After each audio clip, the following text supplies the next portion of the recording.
Welcome student, कैसे हैं आप सब। आज हम लोग चलते हैं मानव स्वास्थ्य और रोग 12th बायोलॉजी चैप्टर 8 है ना। चैप्टर 8 हमारा चल रहा है और इसका एक वीडियो मैंने बना रखी है, उसका डिस्क्रिप्शन बॉक्स में आपको लिंक मिल जाएगा, है ना। तो मानव स्वास्थ्य और रोग का हम लोग नेक्स्ट टॉपिक में चलते हैं और ऐसे टॉपिक्स है जो मैंने क्लास में नहीं बताई है, जो आपको इस वीडियो में मिलेगा, है ना। चलिए देखें कि सबसे पहला पॉइंट आता है प्रतिरक्षा तंत्र। प्रतिरक्षा तंत्र है क्या, है ना, यही को थोड़ा सा और समझना है। और प्रतिरक्षा तंत्र के जस्ट बाद आएगा प्रतिरक्षा तंत्र के घटक वगैरह सब देख लेंगे। तो शुरुआत करते हैं प्रतिरक्षा तंत्र। तो एडवर्ड जेनर ये वैज्ञानिक का नाम है, ठीक है। एडवर्ड जेनर प्रतिरक्षा विज्ञान का जनक है, ये नॉर्मल जानने के लिए आपको लिखा हूं मैं, है ना, एडवर्ड जेनर। अब अपने को पॉइंट ये है कि प्रतिरक्षा तंत्र है क्या। प्रतिरक्षा तंत्र है क्या, तो प्रकृति द्वारा हमारे शरीर को कुछ निश्चित कार्य प्रणाली प्रदान की गई है। प्रकृति द्वारा जो मानव निर्मित नहीं हो सकती है ना, तो प्रकृति द्वारा हमारे शरीर को कुछ निश्चित कार्य प्रणाली प्रदान की गई है, जिसके द्वारा रोग कारकों के प्रवेश, जब रोग कारक है, ये रोग कारक है, ये शरीर में क्या करता है, प्रवेश करता है, तब की बात है ना कि प्रकृति द्वारा हमारे शरीर को कुछ निश्चित कार्य प्रणाली प्रदान की गई है, जिसके द्वारा हम रोग जनकों के, रोग जनक है जो भी रोग उत्पन्न करता है, रोग जनकों के प्रवेश और उनसे होने वाले रोगों से सुरक्षित रह सकते हैं, है ना। वर्ड समझ रहे हैं आपको कि प्रकृति द्वारा हमारे शरीर को कुछ निश्चित कार्य प्रणाली दी गई है, कुछ कार्य प्रणाली दी गई है, जिसके द्वारा हम रोग कारकों के प्रवेश और उनसे होने वाले रोगों से सुरक्षित रह सकते हैं, है ना। रोग जनकों के प्रवेश के बाद पोषक के शरीर में यह योग्यता होती है, जो पोषक है हमारे जो शरीर है ना, उसके शरीर में यह योग्यता होती है कि वह होने वाले प्रभाव को रोक सके। अब चलिए, रोग जनक है वो प्रवेश करने नहीं देता है ना, और किसी भी हालत में मान लो जाए रोग जनक प्रवेश कर लिया, तब क्या होता है कि रोग जनक के प्रवेश के बाद पोषक के शरीर में यह योग्यता होती है, हमारे शरीर में यह योग्यता होती है कि वह होने वाले प्रभाव को रोक सके। यह प्रक्रिया प्रतिरक्षा कहलाती है। क्या कहलाती है? प्रतिरक्षा कहलाती है। तथा जो इसमें भाग लेता है, तथा जो तंत्र, यहाँ पर जो तंत्र इसमें भाग लेता है, उसे प्रतिरक्षा तंत्र कहते हैं। मतलब सीधी बात है कि जब एंटीजन है, अर्थात कोई भी रोग कारक है, वो शरीर में क्या करता है, प्रवेश करता है, शरीर में प्रवेश करता है ना, तो जिसके फलस्वरूप जो उससे लड़ने का कार्य करता है, उसको नष्ट करने का कार्य करता है ना, वो उसका प्रतिरक्षा तंत्र कहलाती है ना। चलिए प्रतिरक्षा तंत्र के घटक में चलते हैं। थोड़ा सा बताऊंगा मैं, घटक के बारे में ज़्यादा नहीं बताऊंगा, है ना। प्रतिरक्षा तंत्र के दो घटक हैं, जिनमें देखिए एक आता है ह्यूमरल या एंटीबॉडी मध्यस्थ प्रतिरक्षा तंत्र, है ना। ह्यूमरल मतलब क्या आता है, हार्मोन से संबंधित है, ठीक है। तो ये कुछ ऐसे प्रतिरक्षा तंत्र है जिसमें ह्यूमरल प्रतिरक्षा तंत्र में, इसमें थोड़ा सा डिटेल कर देता हूँ कि ह्यूमरल प्रतिरक्षा तंत्र में क्या होता है कि एंटीबॉडीज़ का निर्माण होता है। किसका निर्माण होता है? एंटीबॉडीज़ का निर्माण होता है, ठीक है। और ये एंटीबॉडी क्या होता है, प्रोटीन के रूप में घुलनशील होते हैं और प्लाज्मा लिम्फ बहुत सारे प्लाज्मा में संचित होते रहते हैं, और बाहर से आने वाले जो रोग है, रोग कारक है, उसको नष्ट करने का कार्य करता है, ठीक है। ये AMIS से प्रदर्शित करते हैं इसको, ठीक है। दूसरा CMIS, ये ज़्यादा इंपॉर्टेंट नहीं है ना, कोशिका मध्यस्थ प्रतिरक्षा तंत्र, है ना। मतलब इस प्रक्रिया में क्या होता है कि कुछ ऐसे कोशिकाएं होती है, विशेषीकृत कोशिकाएं होती हैं, जो कि रक्षात्मक क्रियाकलाप करती है। इसमें कोशिका मध्यस्थ प्रतिरक्षा तंत्र के अंतर्गत कुछ ऐसे कोशिकाएं होती है, जो कि विशिष्ट कोशिकाएं होती है, जो कि क्या करता है, रक्षात्मक कार्य करता है। और ये भी रक्त ऊतक में क्या होती है, संचित होती है ना। अब रक्त ऊतक में संचित क्यों होती है? क्योंकि बाहर से जितने भी रोग कारक है वो रक्त के माध्यम से ही आएगा, ठीक है। इसलिए वहाँ पर ये दोनों जने क्या होते हैं, रक्त में क्या करती है, संचित करती है, लिम्फ वगैरह में, है ना। चलिए आगे हम लोग चलते हैं प्रतिरक्षा तंत्र की कोशिका में, है ना। तो प्रतिरक्षा तंत्र के घटक की जस्ट बात आता है प्रतिरक्षा तंत्र की कोशिका। और प्रतिरक्षा तंत्र की कोशिका में कुछ ऐसे कोशिका हैं जिसका नाम बताना चाहता हूँ, है ना, ठीक है। जिसमें देखिए सहायक टी कोशिका है, ये सहायक टी कोशिका है। सहायक मतलब सहायता करता है, सीधी बात है ना, प्रतिरक्षा तंत्र की कोशिका है। तो ये क्या करता है, इसका थोड़ा डिटेल बताता हूँ कि प्रतिरक्षा तंत्र की जो अनुक्रिया है ना, उस अनुक्रिया की क्षमता को प्राप्त करने के लिए प्रतिरक्षा तंत्र में कुछ ऐसे कोशिकाएं होती है जो कि प्रतिरक्षा प्रक्रिया में केवल सहयोग देती है, उसको हम लोग सहायक टी कोशिका कहते हैं। मतलब सीधी बात यह है कि जो प्रतिरक्षा की जो अनुक्रिया होती है, मतलब प्रक्रिया होती है, प्रतिरक्षा तंत्र पढ़े हम लोग, उसमें प्रतिरक्षा होता है। आगे मैं प्रतिरक्षा के बारे में भी बताऊंगा, है ना, प्रतिरक्षा क्या है करके। अभी प्रतिरक्षा तंत्र पढ़ रहे हैं ना, यहाँ पर प्रतिरक्षा बताया था मैंने। तो ये जो प्रतिरक्षा है, इस प्रतिरक्षा की जो क्रिया होती है ना, इस क्रिया को प्रतिपादित करने के लिए कुछ ऐसे कोशिकाएं होती है जो कि सहायता बस करता है, उसको सहायक टी कोशिका कहते हैं। दूसरा आता है साइटोटॉक्सिन टी कोशिकाएं, है ना। ये सहायक टी कोशिकाओं द्वारा संक्रमित शारीरिक कोशिकाओं को पहचान कर मारना। मतलब सीधी बात यह है कि ये जो सहायक कोशिका है वो आने वाले जो एंटीजन है, आने वाला जो रोग कारक है उस सबको पहचानता है और साइटोटॉक्सिन टी कोशिका उसको मारने का कार्य करता है ना। आगे आता है दाबक टी कोशिकाएं। तो एंटीबॉडी के अतिरिक्त उत्पादन में साइटोटॉक्सिक टी कोशिकाओं की अतिरिक्त सक्रियता को नियंत्रित करता है। जो साइटोटॉक्सिक टी कोशिका है उस टी कोशिकाओं की जो क्रिया है उसको नियंत्रित करने का कार्य करता है दाबक टी कोशिकाएं, स्मृति कोशिकाएं, है ना। तो प्रतिरक्षा तंत्र द्वारा स्मरण का वास्तविक उद्दीपन एवं लिम्फाइड ऊतकों को बनाए रखता है। मतलब इसकी जरूरत नहीं है, केवल नाम बस को समझो आप लोग। स्मृति कोशिकाएं, प्राकृतिक मारक कोशिकाएं, बी कोशिकाएं, प्लाज्मा कोशिकाएं, मास्टर कोशिकाएं, मेसोसाइट है और मैक्रोफेज है। तो ये नॉर्मल है, इसको आप लोग केवल नाम बस लिखिएगा, ज़्यादा डिटेल मत करिएगा, ठीक है। चलिए अब कोशिकाओं के एंटीजन के प्रति अनुक्रिया है, इसको भी छोड़िए, है ना। ये अब हम लोग सीधे चलते हैं, हम लोग एंटीजन क्या है, एंटीजन क्या है ये समझना है आपको थोड़ा सा। एंटीजन मैंने क्लास में एकदम नॉर्मल परिभाषा दी थी कि जो बाह्य प्रतिक्रियाओं को उकसाने वाले, प्रतिरक्षी प्रतिक्रियाओं को उकसाने वाले पदार्थों को हम लोग बोलते हैं एंटीजन बोलते हैं। अर्थात जो बाहर से आता है, जो कि प्रतिरक्षी प्रक्रियाओं को क्या करता है, उकसाता है, उसको बोलते हैं एंटीजन कहते हैं। और प्रतिरक्षी प्रक्रियाओं को उकसाने वाले को एंटीजन कहते हैं। ये तो क्लियर हो गया। अब क्या बताया था एंटीबॉडी के बारे में, क्या बताया था कि बाहर से जब एंटीजन प्रवेश करता है उसके फलस्वरूप एक विशिष्ट प्रकार का प्रोटीन उत्पन्न होता है, उसी प्रोटीन को हम लोग क्या बोलते हैं, एंटीबॉडी। क्या बोलते हैं, एंटीबॉडी। ये दोनों एकदम सामान्य पद है। इसमें से थोड़ा डिटेल बहुत ही अच्छी तरह से देखिए, क्योंकि एंटीजन भी एक प्रोटीन है, यही समझाना चाह रहा हूँ आज, है ना। कि एंटीजन, पहले पॉइंट डालिए एंटीजन। तो प्रतिरक्षी प्रतिक्रियाओं को उकसाने वाले या उत्तेजित करने वाले, प्रतिरक्षी प्रतिक्रियाएं मतलब जो एंटीबॉडी की उसकी जो क्रिया है उसको बोलते हैं प्रतिरक्षी प्रतिक्रियाएं, है ना। तो प्रतिरक्षी प्रतिक्रियाओं को उकसाने वाले अर्थात प्रेरित करने वाले पदार्थ प्रतिजन कहलाते हैं। मतलब यही एंटीजन है एक प्रकार से, ठीक है। तो प्रतिरक्षी प्रतिक्रियाओं को उकसाने वाले अर्थात प्रेरित करने वाले प्रतिजन या इम्यूनोजन कहलाते हैं। जब कोई रोगाणु या जीव व्यक्ति के शरीर में प्रवेश करता है, ये जीवाणु है और ये व्यक्ति का शरीर है, तो जब कोई जीवाणु व्यक्ति के शरीर में क्या करता है, प्रवेश करता है ना, तो यह प्रत्यक्ष या अप्रत्यक्ष रूप से कुछ प्रोटीन यौगिक का उत्पादन करता है। मतलब ये जो जीवाणु है, जीव है, मान कोई कीड़ा है, जो जीव है वो शरीर में क्या करता है, व्यक्ति के शरीर में क्या करता है, प्रवेश करता है।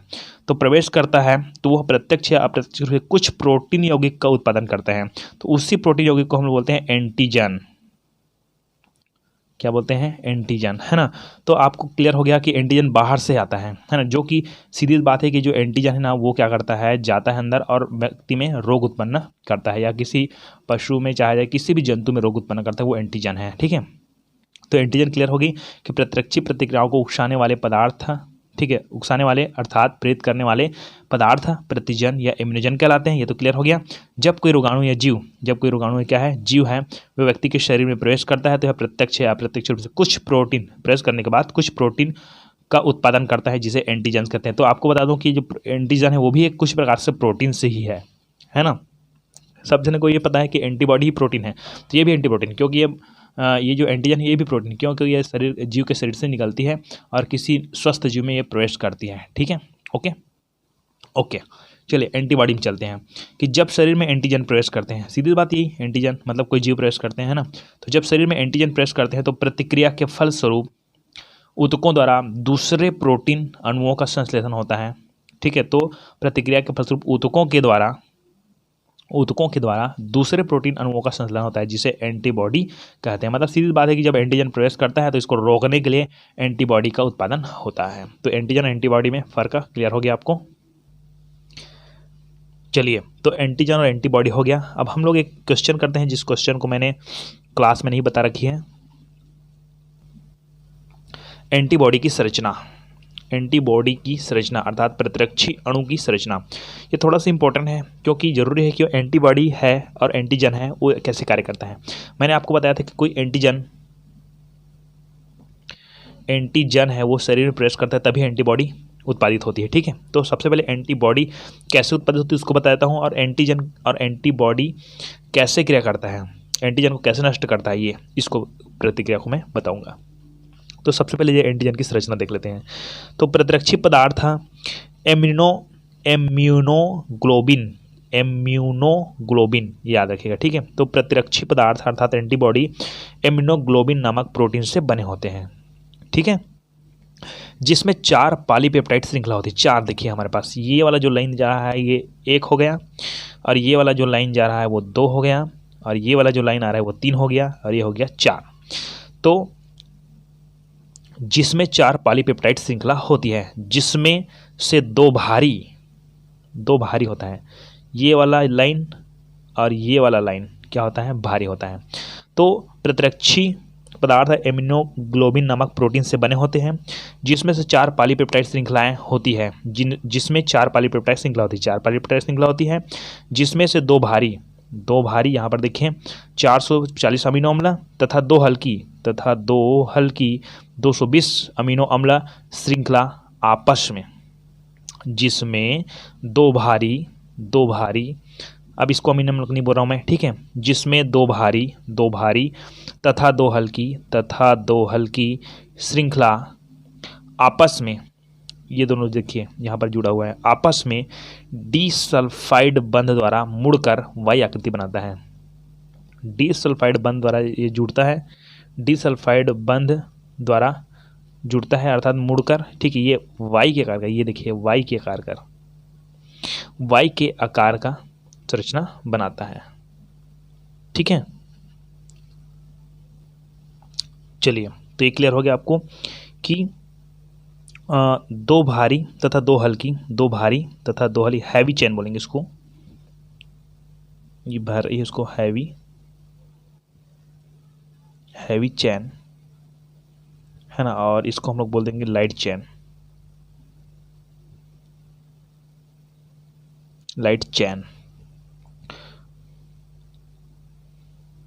ये हैवी चेन। हाँ, तो ये क्लियर हो गया आपको कि दो भारी ठीक है, तथा दो हल्की आपस में डिसल्फाइड बंध द्वारा मुड़कर वाई आकार बनाता है। अब देखिए पॉलीपेप्टाइड श्रृंखला को, ये जो पॉलीपेप्टाइड श्रृंखला है, इस श्रृंखला को हम लोग H2 और L2 के रूप में दर्शाया जाता है। पॉलीपेप्टाइड श्रृंखला को H2 और L2 के रूप में दर्शाता है। H2 मतलब हैवी चेन, यहाँ पर इसको, ठीक है, रूप में दर्शाया जाता है ना, और L2 मतलब लाइट चेन। ये देखिए यहाँ पर लाइट चेन है ना, ये पूरा हैवी चेन,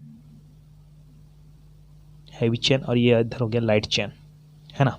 ओके, तो पॉलीपेप्टाइड श्रृंखलाओं को H2 L2 के रूप में दर्शाया जाता है। H2 मतलब दो हैवी चेन और दो लाइट चेन, तो श्रृंखला को H2 L2 के रूप में दर्शाया जाता है। यह अणु शीर्ष पर उपस्थित दो बिंदुओं पर, एक बिंदु ये, तो यह अणु, ये जो पूरा अणु है इसके बारे में बात करें, यह अणु शीर्ष पर उपस्थित दो बिंदुओं पर एंटीजन से ताला चाबी सिद्धांत के अनुसार जुड़कर एंटीजन एंटीबॉडी कॉम्प्लेक्स बनाता है। अब सीधी बात है कि किसी भी व्यक्ति के शरीर में एंटीजन आता है तो कैसे आता है, ये आता है यहाँ पास इस बिंदु पर, ठीक है, यहाँ आता है ये बिंदु पर, ठीक है, तब ये एंटीबॉडी है जी, और ये एंटीजन आ रहा है, तो एंटीजन आता है एंटीबॉडी से जुड़ जाता है, और दोनों से जुड़कर एंटीजन एंटीबॉडी कॉम्प्लेक्स बनाता है। क्या बनाता है, एंटीजन एंटीबॉडी कॉम्प्लेक्स, ठीक है, ये दोनों हैं जुड़कर, तभी ये एंटीबॉडी है एंटीजन से जुड़ता है और इस एंटीजन से क्रिया करता है, इसको नष्ट करने का कार्य करता है एक्चुअली में, सीधी बात है ना। चलिए, तो इसको एक बार और समझ जाइए कि यह अणु शीर्ष पर, ये जो अणु है वह शीर्ष पर, ये शीर्ष भाग है, शीर्ष पर उपस्थित दो बिंदुओं, ठीक है, उपस्थित दो बिंदुओं पर एंटीजन से ताला चाबी सिद्धांत के अनुसार, सिद्धांत दो बार लिख लिया है, इसको देख लें, ताला चाबी सिद्धांत के अनुसार, है ना, जुड़कर एंटीजन एंटीबॉडी कॉम्प्लेक्स बनाता है, ठीक है। अब इसको मैं कैसे ये जो ताला चाबी परिकल्पना है ये 11वीं पढ़े होंगे, जैसे कि हमारे पास मान लो जाए ये इस जगह की संरचना को, यहाँ पर बना रहा हूँ मैं, है ना, मान लो जाए हमारे पास संरचना है, ठीक है, ऐसा, ये वाला पॉइंट इधर का और ये इधर का है, ये 2 पॉइंट। अब यहाँ पर एंटीजन आएगा, तो एंटीजन आएगा तो उसका भी साइज कैसे रहेगा, ऐसे रहेगा। देखो फिक्स ऐसे इसमें रहेगा, इसमें जाकर खांचा में एकदम अच्छा से बैठ जाएगा। बात समझ रही है आपको, क्योंकि इसको ऐसे बैठाएंगे तो ऐसे बैठेगा ना, ऐसे ऐसे बैठेगा ना, ठीक है। इस तरह से ये दोनों जुड़ता है ना। तो यही बोला जा रहा है कि आपस में ये ताला चाबी परिकल्पना है, ठीक है, ओके। एंटीबॉडी का पुच्छी भाग है ना भारी श्रृंखला से बना होता है, मतलब ये पूरा का पूरा भाग है भारी श्रृंखला का बना होता है ना। यह स्थिर खंड कहलाता है, मतलब सीधी बात है स्थिर खंड कहलाता है, ठीक है। एक्चुअली में हम लोग जब दो भारी चैन के बारे में बात करें तो इसी तरफ की बारे में बात कर रहे हैं हम लोग, 2 भारी चैन, और इधर का भाग है जो 2 हल्की चैन है, ठीक है। चलिए, तो इस तरह से ये तो क्लियर हो गया आपको। हाँ, कुछ और जानकारी दिया है कि हमारे शरीर में विभिन्न प्रकार के एंटीबॉडी उत्पन्न किए जाते हैं, जिनमें से कुछ है IgA, IgM, IgE, IgG, ये सब क्या है, एंटीबॉडी है। चलिए छोड़िए इसको, इससे हमारा पॉइंट नहीं है। हमारा अगला जो पॉइंट आता है, देखिए प्रतिरक्षा क्या है। प्रतिरक्षा हमारा जो ये पूरा नवबोध के आधार पर जा रहे हैं हम लोग, ठीक है, सॉरी प्रबोध के आधार पर जा रहे हैं, है ना। तो ये हमारा अगला पॉइंट आता है, प्रतिरक्षा क्या है। ये प्रतिरक्षा, इसको मैं अच्छी तरह से समझा चुका हूँ क्लास में, है ना। और किसी अन्य स्कूल के स्टूडेंट को चाहिए तो आप क्लास कमेंट कर सकते हैं, ओके। प्रतिरक्षा क्या है, तो किसी जीव में परजीवी संक्रमण का प्रतिरोध करने की क्षमता। ये जीव है और यहाँ से बाहरी परजीवी आ रहा है ना। ये जीव है, ये बाहर से परजीवी आ रहा है, तो क्या हो रहा है कि किसी जीव में परजीवी संक्रमण का प्रतिरोध करने की क्षमता, ये जो परजीवी का संक्रमण होता है उसको प्रतिरोध करने की क्षमता प्रतिरक्षा कहलाती है, ठीक है। तो देखिए यहाँ पर देखिए प्राकृतिक प्रतिरक्षा, सक्रिय प्रतिरक्षा, उपार्जित प्रतिरक्षा, निष्क्रिय, ये सब प्रतिरक्षा के प्रकार है। एक्चुअली में प्रतिरक्षा के मुख्य प्रकार ये है, प्राकृतिक प्रतिरक्षा और उपार्जित प्रतिरक्षा। प्राकृतिक प्रतिरक्षा जो कि पहले से मनुष्य में उपस्थित होते हैं, उपार्जित प्रतिरक्षा जो कि किसी बाहरी साधनों से व्यक्ति के शरीर में उत्पन्न कराए जाते हैं, है ना। उसी तरह से प्रतिरक्षा को फिर 2 भागों में बांटा है, सक्रिय प्रतिरक्षा और निष्क्रिय प्रतिरक्षा। इस प्रतिरक्षा के अंतर्गत ना एक बार कोई रोग उत्पन्न हो गया, ठीक है, तो वो डबल नहीं होता वो रोग, है ना। जैसे कि कुकुर खांसी है, डिप्थीरिया वगैरह है, ठीक है। और निष्क्रिय क्या होता है कि एक बार अगर रोग उत्पन्न हो जाए तो उसके बाद और रोग उत्पन्न हो सकता है, वो निष्क्रिय है, ठीक है। तो इसका ज़्यादा डिटेल नहीं करूँगा मैं, आगे चलते हैं। चलिए, तो आगे आपका पॉइंट आता है टीकाकरण, वैक्सीनेशन क्या है। वैक्सीनेशन क्या है ना। तो यहाँ पर देखिए पहले मैं टीका के बारे में बताना चाहता हूँ, तभी मैं टीकाकरण के बारे में बता पाऊँगा, है ना। तो सबसे पहले देखिए कि इसको मैं इंग्लिश में क्लियर करता था, लेकिन इंग्लिश में ज़्यादा डिफ़िकल्ट हो जाएगी आप लोगों को, सो हिंदी में ही करते हैं ना। वैक्सीन एक ऐसा औषधि है, वैक्सीन इज़ अ मेडिसिन, चल छोड़ो। वैक्सीन एक ऐसा औषधि है जिसमें रोग उत्पन्न करने वाला जीव, चलिए बहुत ही तरीका अलग होता है आदमी के समझने का। वैक्सीन एक, अच्छा मैंने यहाँ पर एक वैक्सीन बना दी, ओके, अभी कोरोना का भी बनाने वाले हैं, है ना। तो वैक्सीन एक ऐसी औषधि है जिसमें रोग उत्पन्न करने वाला जीव, ये हमको बनाना है टीका। क्या बनाना है, टीका। और ये एक है रोग उत्पन्न करने वाला जीव, है ना। ये क्या है, एक रोग उत्पन्न करने वाला जीव, और ये उत्पन्न करता है, मान लो जाए पोलियो रोग। ये जो जीवाणु विषाणु जो विषाणु है वो उत्पन्न करता है, मान लो जाए पोलियो रोग। तो हमको बनाना है पोलियो का टीका। तब क्या करेंगे कि पोलियो रोग जिससे उत्पन्न होता है उसी जीव को हम लोग क्या करेंगे, मृत अवस्था में लेंगे। ये जो जीव है ना, उसी जीव को मृत अवस्था में लेंगे और उसी का क्या बनाएंगे, हम लोग टीका बनाएंगे। बात समझिए आपको कि जिस जीव से वो रोग होता है, जैसे कि पोलियो रोग इस जीव से होता है, तो उसी जीव को हम लोग क्या करेंगे, मृत अवस्था में लेंगे और उसी का क्या बनाएंगे, पोलियो का क्या बनाएंगे, टीका। मतलब जिससे उसका रोग हो रहा है उसी से उसका क्या बनता है, टीका बनता है। देखिए, तो वैक्सीन एक ऐसी औषधि है जिसमें रोग उत्पन्न करने वाले जीव, मतलब ये रोग उत्पन्न करने वाले जीव, छीन मतलब निष्क्रिय, अथवा क्षीण मतलब जो कार्य नहीं कर सकता अथवा निष्क्रिय अवस्था में पाया जाता है। मतलब ये जो टीका है, इस टीका में जो रोग उत्पन्न करने वाला जीव है ना, यही जीव क्षीण अवस्था में या निष्क्रिय अवस्था में पाया जाएगा, वही उसका क्या बनेगा, टीका बनेगा। ठीक है, वो कहलाता है टीका। क्या कहलाता है, टीका। ओके, अब टीकाकरण क्या है, तो शरीर में रोगाणुओं का कृत्रिम रूप से प्रवेश कराना। रोगाणु मतलब रोग कारक का, ठीक है, मतलब इसी रोग कारक को, ये रोग कारक है, रोग कारक किस में चला गया, टीका में चला गया, तो टीका के अंदर रोग कारक हो गया, कौन हो गया, रोग कारक।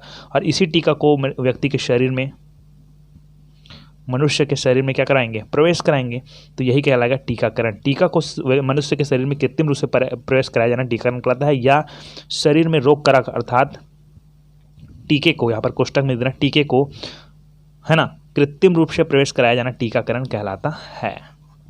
क्लियर हो गई। आगे हम लोग चलते हैं टीकाकरण के, टीकाकरण के नहीं, टीका के प्रकार, टीका के प्रकार। तो आगे आता है टीके के प्रकार, टाइप्स ऑफ वैक्सीन। और बहुत दिन हो गया है, आजकल शेरो शायरी नहीं चल रही है, और मूड फ्रेश करने के लिए कुछ शेरो शायरी में हम लोग चलते हैं कि एक अजीब दास्ता है जिंदगी, एक अजीब दास्ता है जिंदगी, कुछ खोते भी हैं और कुछ पाते भी हैं, बस हमेशा खुश रहना मेरे यार, क्योंकि दुख के दिन आते भी हैं और जाते भी हैं। ठीक है, तो चलते हैं हम लोग टीके के प्रकार में, है ना, कि टीके के प्रकार में आता है क्षीण जीवित टीके, एटेन्यूएटेड लिविंग वैक्सीन। तो ये क्षीण जीवित टीके क्या है, देखिए एकदम ध्यान से, है ना, कि इस प्रकार का टीका रोगाणुओं को कमज़ोर करके एवं विषाणु रहित करके बनाया जाता है। जैसे कि मैंने आपको बताया था कि मान जाए कोई टीका बनाना है, ये टीका है माना जाए, तो इस टीका को किससे बनाना होता है, कि जिस चीज़ से वो रोग होता है, एक रोग का नाम बताता हूँ, जैसे कि एक रोग का नाम क्या है, माना जाए रोग का नाम हमने ले लिया ए कोई रोग का नाम है, मान लो जाए, समझ लीजिए, ठीक है, और इस रोग का कारक कौन है, ये बी, इस रोग का, ए रोग का कारक कौन है, बी है, तो हमको टीका बनाना है ए रोग का टीका बनाना है अपने को, ए का टीका बनाना है, तो क्या करना पड़ेगा, इसी बी में उपस्थित, ठीक है, जो एंटीजन है ना, या जो जीव है, उस जीव को हम लोग क्षीण रूप में अर्थात मृत रूप में, इसको कमज़ोर करके इसका हम लोग बनाएंगे टीका। क्या बनाएंगे, टीका, किसका, रोग ए का, जो रोग जिससे होता है, जैसे बी से हो रहा है ये रोग, तो इसी बी से निकाल कर हम लोग क्या बनाएंगे, टीका बनाएंगे, और इस टीका का यूज़ करेंगे ए रोग को ख़त्म करने के लिए। मतलब सीधी बात ये है कि जिस रोग का टीका बनाना है, तो उस रोग का कारक को पहले जानना पड़ेगा, और उस कारक में से उस कारक को निकाल कर उसको कमज़ोर करके या विषाणु रहित करके, मतलब सीधी बात उसको मृत करके, उसी का हम लोग क्या बनाते हैं, टीका बनाते हैं। ठीक हो, समझ आया बात मेरी। जैसे कि बताता हूँ कि सर्प है, सर्प का जो विष है ना, सर्प का विष से टीका बनता है, माना जाए, ठीक है, वैक्सीन बनती है ना। तो यदि कोई व्यक्ति को ये सर्प काटता है, तो उसी सर्प के विष से बना हुआ जो टीका है, उसी को व्यक्ति में लगाते हैं। मतलब जिस सर्प ने उसको काटा है, उसी सर्प का जो वैक्सीन है, उसी को व्यक्ति को क्या किया जाता है, लगाया जाता है। ठीक है, मतलब उसी सर्प से ही बनेगा वो वैक्सीन, मतलब जो रोग उत्पन्न करता है उसी से उसका क्या बनाना है, टीका बनाना है। चलिए, इसको और समझा चुका हूँ मैं। तो इस प्रकार का टीका रोगाणुओं को कमज़ोर करके विषाणु रहित करके बनाया जाता है। मतलब जैसे BCG का टीका लगाना है, टीका बनाना है, तो BCG का टीका बनाएंगे, तो ये रोगाणु है, यह रोग कारक है जो कि रोग उत्पन्न करता है, इसी में जो रोगाणु, उस रोगाणु को क्या करेंगे, कमज़ोर करेंगे, और उसका क्या बनाएंगे, टीका बनाएंगे। ठीक है, ओके। उदाहरण BCG आता है, MMR, मम्स, मीजल्स, रूबेला, ये तो आप जानते हो। दूसरा आता है मारक टीके। पहले वाला में केवल क्या किया था, देखिए, पहले वाला में केवल रोगाणुओं को कमज़ोर किया जाता है और विषाणु रहित किया जाता है ना, क्योंकि इसी रोगाणु का क्या बनता है, टीका बनता है। याद रखिएगा, एक बात अच्छी तरह से याद रखिएगा कि जो रोगाणु है, उसी रोगाणु का ही क्या बनता है, टीका बनता है। ठीक है, ओके। चलिए, तो मारक टीका चलते हैं दूसरा में, है ना। इस प्रकार के टीके का निर्माण रोगजनक जीवों को पैराबैंगनी किरणें, एल्कोहल, फार्मेलिन, फिनाल आदि उष्मा आदि के द्वारा मार कर किया जाता है। मतलब आपको एक चीज़ बताता हूँ कि मैंने अभी बताया कि जब भी टीका बनाना है, क्या बनाना है, टीका, तो जो जिससे वो रोग कारक है या जो रोग कारक है उसी से ही बनता है उसी का टीका। जैसे कि मलेरिया का रोग कारक है तो मलेरिया का टीका बनाना है तो इसी के माध्यम से हमको मलेरिया का टीका प्राप्त होगा। तो एकदम बताता हूँ उसको कि वो जीवित रूप में प्राप्त नहीं होगा ना, याद रखिएगा, ठीक है। वो क्या होता है, इसको मृत कर दिया जाता है और उसको टीके के रूप में यूज़ किया जाता है, ठीक है। तो कैसे किया जाता है, उस रोग जनक जीव को पराबैंगनी किरणें से या तो एल्कोहल से या तो फार्मेलिन से या तो फिनाल या तो उष्मा आदि के द्वारा क्या करते हैं, मार दिया जाता है और मारने के बाद क्या बनाया जाता है, टीका बनाया जाता है, ठीक। टाइफाइड का टीका, हैजा का टीका।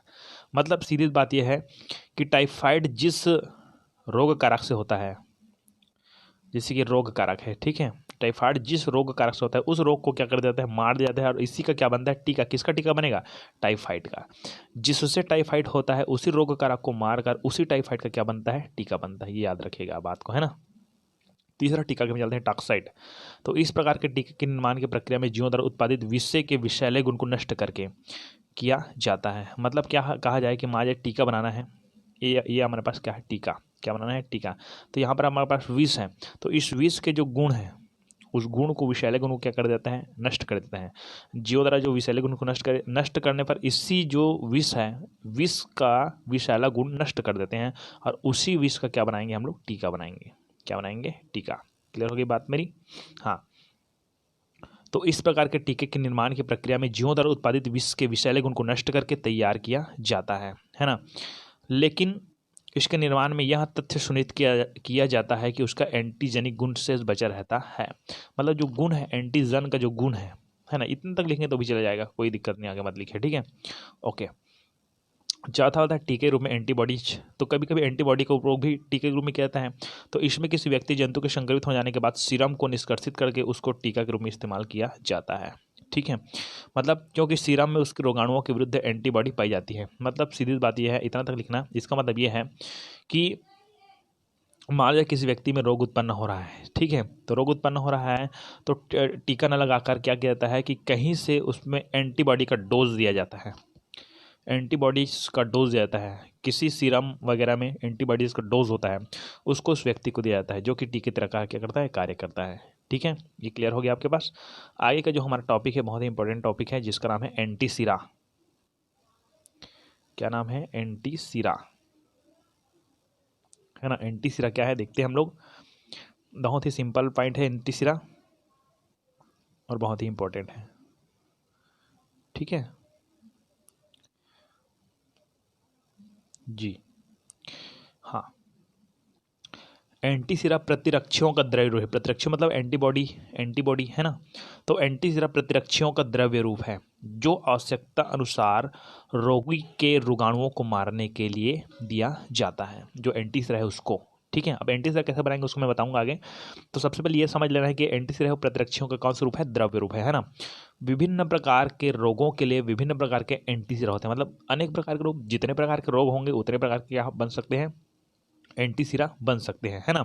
अब पॉइंट यहाँ से होता है कि एंटीसीरा हम लोग कैसे बनाते हैं। तो एंटीसीरा तैयार करने के लिए एंटीजनों की थोड़ी थोड़ी मात्रा, चलिए वर्ड को समझने यहाँ से ध्यान से कि क्या होता है कि एंटीसीरा तैयार करने के लिए, एंटीसीरा तैयार करने के लिए एंटीजनों की जो थोड़ी थोड़ी मात्रा है वो पशु को दी जाती है। ये पशु है मान जाए, इसमें किसकी मात्रा जानी जाती है, एंटीजन की। मतलब जिस रोग का हमको एंटीसीरा प्राप्त करना है, जिस रोग का एंटीसीरा प्राप्त करना है उसी का एंटीजन, है ना। मान जाए इस एंटीजन से रोग उत्पन्न होता है, ठीक है। इस एंटीजन से क्या उत्पन्न होता है, रोग उत्पन्न होता है ना।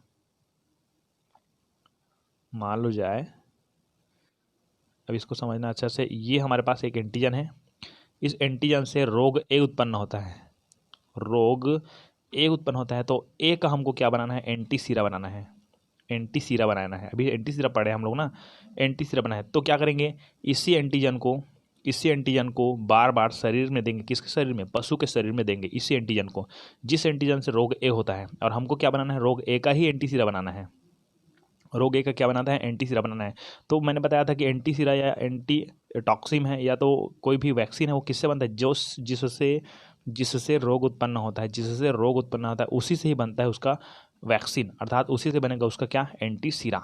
ओके, तो यही ये जो यहाँ पर जो मैं रेड कलर में क्रॉस कर रहा हूँ, देखो ये एंटीजन है, इसी एंटीजन का क्या प्राप्त करना है अपने को, एंटी सीरा प्राप्त करना है। तो इसी एंटीजन को किसको देना पड़ेगा पशु को। चलिए क्या करते हैं देखते हैं आगे कि एंटी सीरा तैयार करने के लिए एंटीजनों की थोड़ी थोड़ी मात्रा पशुओं को दी जाती है ना, जिससे इस एंटीजनों को नष्ट करने के लिए उपयुक्त प्रतिरक्षी पशु में बनते हैं। प्रतिरक्षी मतलब एंटीबॉडी, है ना। जब एंटीजन दिया जाता है उस पशु को जी, तो एंटीजन दिया जाता है तो उस पशु के शरीर में क्या बनता है, एंटीबॉडी बनते हैं, है ना, और वहाँ रोग प्रतिरोधी होती है। ओके, इसको बार बार दिया जाता है, जो एंटीजन उसको बार बार दिया जाता है ना। तो एक स्थिति ऐसी आती है कि जब उसके रक्त में प्रतिरक्षी इतनी अधिक मात्रा में, है ना, देने पर भी पशु में रोग उत्पन्न होता है। यहाँ पर एक चीज गलत टाइप है ना, इसको आप सुधार लीजिएगा।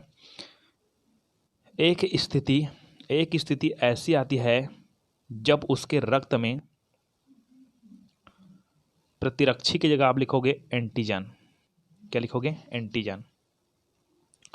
एक स्थिति ऐसी आती है कि उसके रक्त में एंटीजन, ठीक है, एंटीजन इतनी अधिक मात्रा में देने पर भी पशु में रोग उत्पन्न नहीं होता है। ठीक है, प्रतिरक्षी की जगह क्या लिखना है अपने को, एंटीजन, है ना। तो एक स्थिति ऐसी आती है कि जब उसके रक्त में प्रतिजन अर्थात एंटीजन इतनी अधिक मात्रा में देने पर भी पशु में रोग उत्पन्न नहीं होता है, अर्थात निश्चित एंटीजन उसमें रोग पैदा नहीं कर सकता है ना। अब रोग पैदा नहीं कर सकता है तो इस स्थिति में पशु रक्त को लेकर उसी स्थिति में जो पशु उसके रक्त को लेकर इसे थक्के में बदल देते हैं, है ना, तथा रक्त के सीरम को एकत्र कर लेते हैं। अब थक्के के रूप में बदल गया तो उसमें जो थक्के के रूप में बदलता है तो जो रक्त है उस रक्त के सीरम को क्या कर लेते हैं, एकत्र कर लेते हैं, है ना। जो पशु को दिए गए एंटीजन का क्या होता है, एंटी सीरा होता है। जो एंटीजन हम लोग दे रहे थे उस एंटीजन का क्या बनेगा, वो एंटी सीरा बनेगा। क्लियर हो गया, एंटी सीरा क्या है, एंटी सीरा कैसे बनता है, ये आपको अच्छी तरह से बता दिया गया है। ठीक है, अब आगे हम लोग चलते हैं। स्वप्रतिरक्षा, ऑटो इम्यूनिटी। स्वप्रतिरक्षा क्या है ना, एकदम सिंपल है कि प्रतिरक्षा तंत्र में जो प्रतिरक्षा तंत्र है जो हमारे शरीर में आने वाले बाह्य कारक का रक्षा कार्य करता है, तो प्रतिरक्षा तंत्र में अपने तथा पराये घटकों के बीच भेद करने की क्षमता होती है। मतलब बाहर से आ रहा है एंटीजन और हमारे शरीर में जो एंटीजन है, ठीक है, उन दोनों में क्या करता है, वो भेद कर सकता है। कौन भेद कर सकता है, प्रतिरक्षा तंत्र। कौन भेद कर सकता है, प्रतिरक्षा तंत्र। तब क्या होता है कि सामान्यतः अपने घटक के साथ कोई प्रतिक्रिया नहीं होती है, क्योंकि आप लोग जानते हो अपने आदमी को थोड़ी मानेंगे, है ना। ठीक है, तो सामान्यतः अपने घटक के साथ कोई प्रतिक्रिया नहीं होती है, यानी कि वे अपने ही एंटीजन को सहन कर लिया जाता है। हमारे शरीर में जो एंटीजन है उसको क्या करेगा, प्रतिरक्षा तंत्र क्या करेगा, सहन कर लेगा। ठीक है, इस प्रक्रिया को स्व सहायता कहते हैं। इस प्रक्रिया को क्या बोलते हैं हम लोग, स्व सहायता। खुद की सहायता कर रहा है ना, मतलब अपने एंटीजन को क्या करता है, वो सहन करता है। क्लियर हो गया है। अब देखिए पॉइंट को देखिए, है ना, कि कभी कभी शरीर में अपने ही ऊतकों के प्रति शरीर द्वारा, अपने ऊतक मतलब एक सिचुएशन ऐसे आती है जिसमें एंटीजन को सहन कर लेता है, ओके कोई बात नहीं, लेकिन कभी कभी क्या होता है कि शरीर में अपने ऊतकों के प्रति शरीर द्वारा, अपने ही जो ऊतक है ना, अपने ऊतक के प्रति शरीर द्वारा एंटीबॉडी मध्यस्थ अथवा कोशिका मध्यस्थ आक्रमण होने लगता है। मतलब सीधा है, शरीर के जो प्रतिरक्षा तंत्र है वो अपने ही ऊतक के ऊपर क्या करने लगता है, आक्रमण करने लगता है। ठीक है, जिससे स्वप्रतिरक्षा पैदा हो जाती है ना। इससे कोशिका अथवा ऊतक क्षति हो जाती है, इनके कार्यों में अंतर आ जाता है। ठीक है, और इस प्रकार से होने वाले दोष को हम लोग क्या बोलते हैं, स्वप्रतिरक्षा भी कहते हैं। लगता है इसको रिपीट करके देख लीजिए, और है ना। अब हम लोग चलते हैं कौन कौन से स्वप्रतिरक्षा रोग हैं, है ना। ये बहुत सारे हैं स्वप्रतिरक्षा रोग, जिसमें से 2-3 को लिख लीजिए, कोई बड़ी बात नहीं है। मायस्थेनिक ग्रेविश, जीर्ण रक्त अल्पता, हाथ से मोटर रोग, जीर्ण यकृत शोथ, ये सब है अपने पास स्वप्रतिरक्षा रोग, है ना। अब हम लोग चलते हैं चिकित्सा की अन्य विधियाँ। तो चिकित्सा के अन्य विधियों में हम लोग चलते हैं इंटरफेरॉन क्या है। इंटरफेरॉन हम लोग जानते हैं कि जब कोई एंटीजन है वो शरीर में प्रवेश करता है, एंटीजन जब कोई बात बिगड़ जाए तुम देना साथ में, ऐसा नहीं है ना।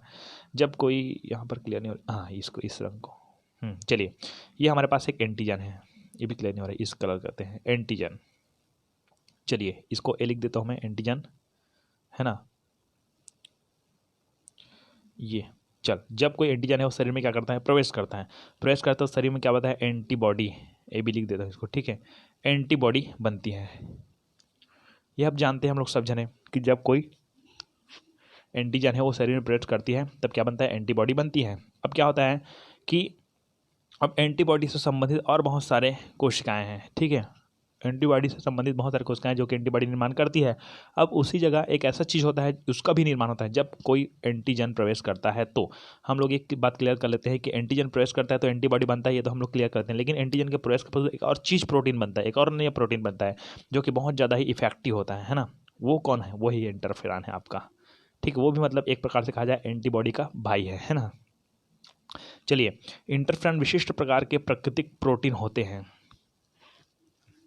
है ना, जो कशेरुकी जंतुओं के प्रतिरक्षा तंत्र से संबंधित कोशिकाओं द्वारा बाहरी एजेंट जैसे विषाणु की उपस्थिति की स्थिति में बनते हैं। मतलब क्या कहा जाए कि जो बाहरी विषाणु है ये हमारे पास एक कशेरुकी जंतु है, और जो बाहरी विषाणु है उस बाहरी विषाणु के कोशिका के द्वारा बाहरी एजेंट जैसे कि विषाणु है, इनकी उपस्थिति यहाँ पर प्रदर्शित होती है। माया इसकी उपस्थिति यहाँ पर क्या होती है, प्रदर्शित होती है। तब क्या होता है, एक विशिष्ट प्रकार का यहाँ पर एक प्रोटीन बनता है, इसी को हम बोलते हैं इंटरफेरॉन। क्या बोलते हैं, इंटरफेरॉन, है ना। चलिए, तो इंटरफेरॉन को क्लियर कर लेते हैं। इंटरफेरॉन विशिष्ट प्रकार के प्राकृतिक प्रोटीन होते हैं जो कशेरुकी जंतुओं के प्रतिरक्षा तंत्र, जो कशेरुकी जंतु होते हैं ना, उस कशेरुकी जंतु के प्रतिरक्षा तंत्र से संबंधित कोशिकाओं के द्वारा, ठीक है, बाहरी एजेंट जैसे कि विषाणु की उपस्थिति की स्थिति में बनते हैं। मतलब जब विषाणु दिख जाती है तब क्या बनता है, इंटरफेरॉन। मतलब सीधी बात, विषाणु कौन है, एंटीजन है, बाहर से आए हुए एंटीजन, ठीक है।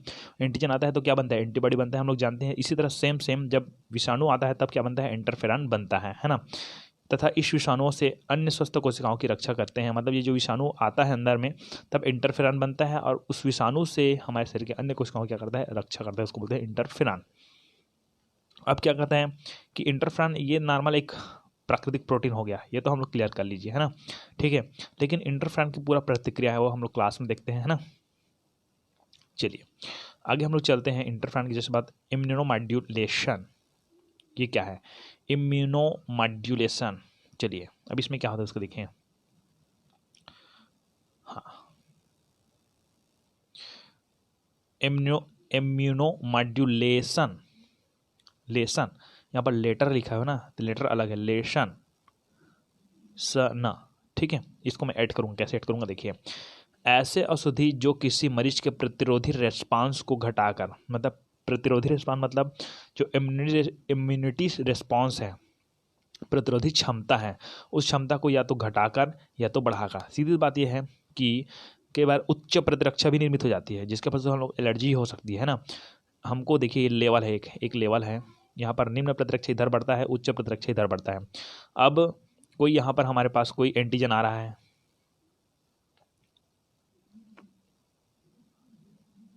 ठीक है, कोई एंटीजन आ रहा है हमारे शरीर में, ये है, यहाँ से कोई एंटीजन ऐसे आ रहा है तो हमारे प्रतिरक्षा का लेवल ये बीच है ना। तो प्रतिरक्षा या तो इधर बढ़ सकती है या तो क्या हो सकती है, घट सकती है ना। तो अगर लेवल में है तो हमको ज़रूरत नहीं बढ़ने की और घटने की। यदि इस एंटीजन की मात्रा ज़्यादा हो रही है तो ये लेवल बढ़ाएगा, अपना लेवल बढ़ाएगा इधर, ठीक है। और एंटीजन की मात्रा बहुत ही कम है तो लेवल कम करेगा, ये मतलब हमको कम ज़रूरत है, ठीक, ऐसी है। लेकिन क्या होता है कि इसमें कुछ ऐसे तकनीक होते हैं जिसमें इसकी प्रतिरोधक क्षमता को बढ़ाकर भी चिकित्सा किया जाता है या तो घटाकर। मैंने अभी बताया कि बढ़ाया क्या जाता है, अगर इसकी मात्रा बढ़ गई, एंटीजन की मात्रा बढ़ गई तो बढ़ाएंगे, एंटीजन की मात्रा कम है तो कम रहेंगे, सीधी बात है ना। चलिए यही को बताया जा रहा है कि ऐसी औषधि जो किसी मरीज के प्रतिरोधी रिस्पांस को घटाकर या बढ़ाकर इच्छित चिकित्सीय स्तर को प्राप्त करने के लिए प्रयुक्त किया जाता है, इम्यूनोमॉड्यूलेटर कहते हैं। क्या बोलते हैं, इम्यूनोमॉड्यूलेटर। और यह प्रक्रिया कहलाता है आपका इम्यूनोमॉड्यूलेशन। लेशन को जोड़ूंगा बोला था ना मैं, इम्यूनोमॉड्यूलेशन इसको कहते हैं हम लोग, ठीक है। तो इस तरह से आपका ये पार्ट क्लियर हो गई है, और आप नेक्स्ट पार्ट का वेट करें, ठीक है, ओके।